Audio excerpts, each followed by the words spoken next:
मी दिलीप एकनाथ पाटील, महाराष्ट्र राज्य सहकारी बँक प्रादेशिक कार्यालय नाशिक येथे सहाय्यक व्यवस्थापक म्हणून कामकाज करीत आहे.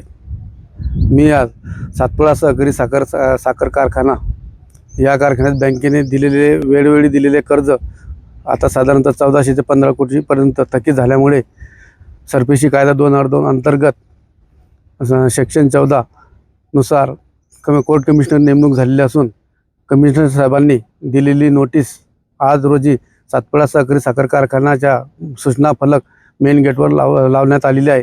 त्यानुसार महाराष्ट्र राज्य सहकारी बँक ही कोर्ट कमिशनर मार्फत दिनांक 17 एप्रिल 2025 रोजी जप्तीचा कार्यक्रम आयोजित केला आहे.